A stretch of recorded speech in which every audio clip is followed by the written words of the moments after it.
je sa ljudima koji bi ostali bez posla ukoliko bi hteli da prodaju te fabrike u Starog Gvožđa, kako ste rekli? Oni neće da ih prodaju Starog Gvožđa, to niko nije dovoljno sulud na svetu da tako nešto učini. Oni u tim fabrikama mogu obnoviti proizvodnju i neće to dovesti do nezaposlenosti, nego do dodatnog zapošljavanja, jer će ti zapadni finansijeri da prošire proizvodnju. Proširenje proizvodnje znači stvaranje novih radnih mjesta.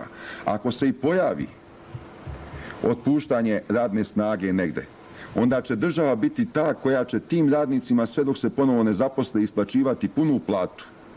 A ona će to moći jer će iz poreza nad ovim fabrikama, nad profitom iz ovih fabrika ostvariti dodatne državne prihode. Govorili ste nešto o reprivatizaciji. Kakav je vaš odnos inače prema svojini, prema oblicima svojine? Pa smatramo da bez privatne svojine nema ozdravljenja naše ekonomije.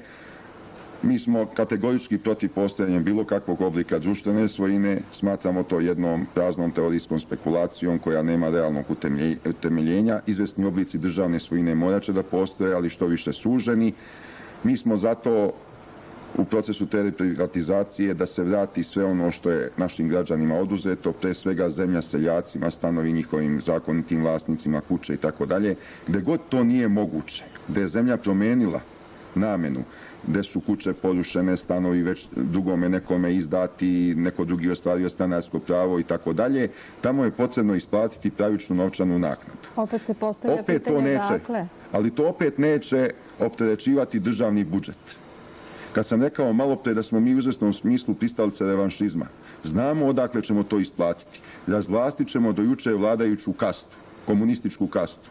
Svim komunističkim, državnim i partijskim funkcionerima, od opštine do federacije, koji su za vreme svoje političke delatnosti podigli kuće, vile, ogromne stanove, skupe automobile, vile na moru, ostvarili velike devizne ušteđevine, sve ćemo to oduzeti jer nije na pošten način ostvareno i iz tih sredstava, tim kućama, tim vikendicama, tom imovinom mi ćemo isplatiti ljude kojima je imovina nepravično oduzimana od strane komunističkog režima i tom imovinom izmiriti naše državne obaveze prema svima koji su stradali pod komunističkim režimom, uključujući i ljude koji su robijali zbog delikta mišljenja, zbog svog političkog suprotstavljanja.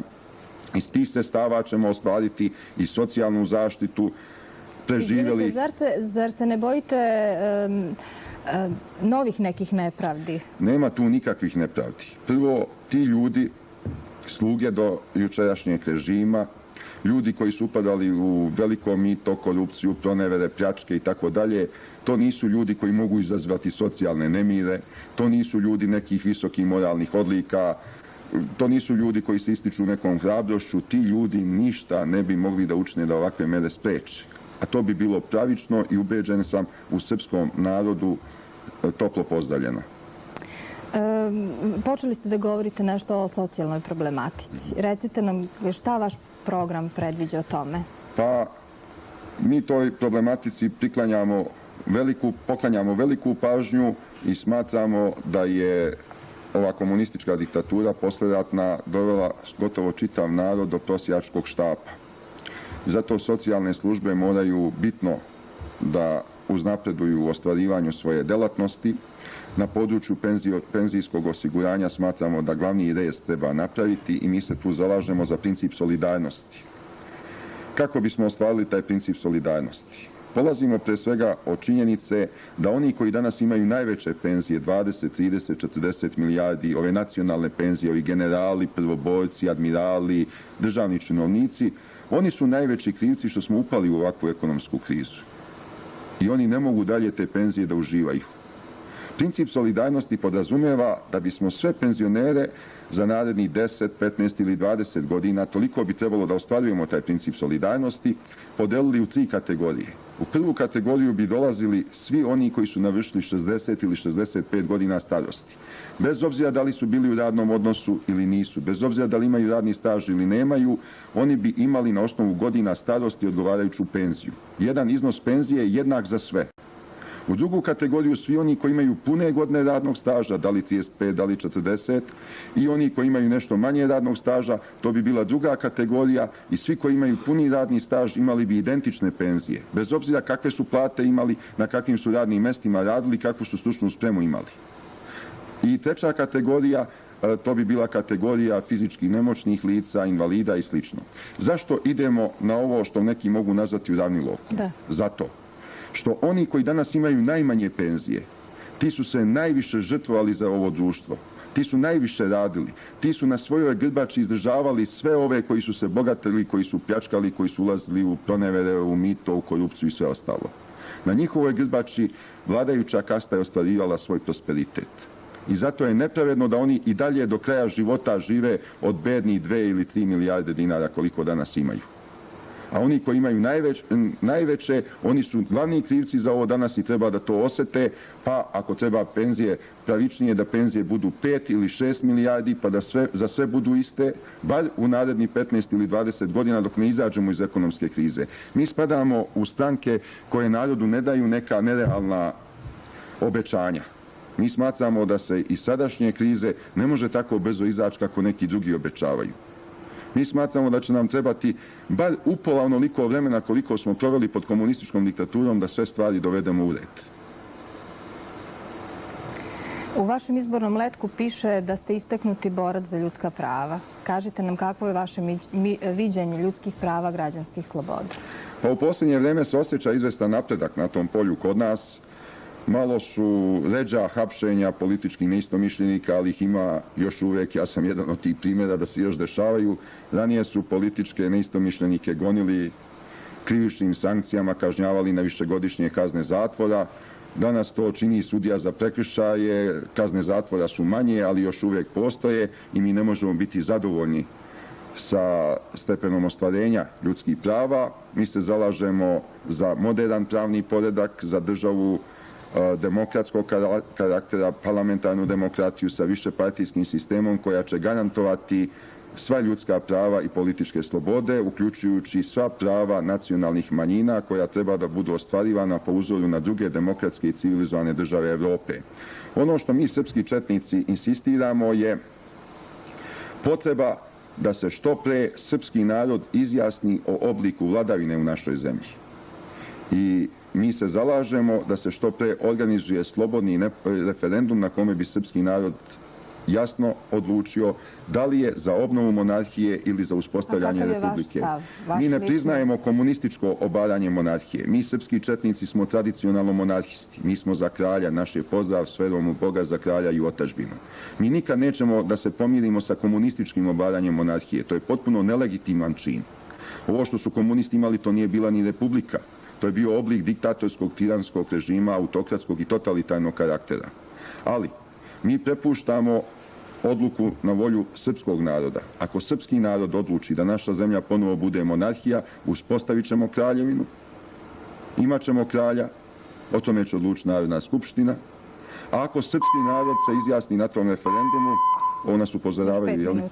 Ako se srpski narod na tom referendumu izjasni za republiku, mi srpski četnici smo spremni da verno služimo i republici, jer je za nas narodna volja najviši zakon. Samo se narodnoj volji pokoravamo. Ne protivreči li vašem stavu da se zalažete za monarhiju to što ste se vi kandidovali za predsjednika Republike? Pa ne protivreči. Kad bih slučajno bio izabran za predsjednika Republike, prvo što bih uradio je to da bih insistirao na tom referendumu. Razume se, ja znam kolike su moje šanse na ovim izborima, ja tu nemam nikakvih nerealnih ambicija, a rekao sam koji je glavni razlog moje kandidature, to je da se stekne prilika, kao što i ovaj televizijski nastup, ja se nikada ranije nisam mogao pojaviti na televiziji, da se promoviše politički program stranke Srpski četnički pokret. Koji je i vaš predsjednički program? Koji je i moj predsjednički program, da. I na kraju, pošto nam je ostalo veoma malo vremena...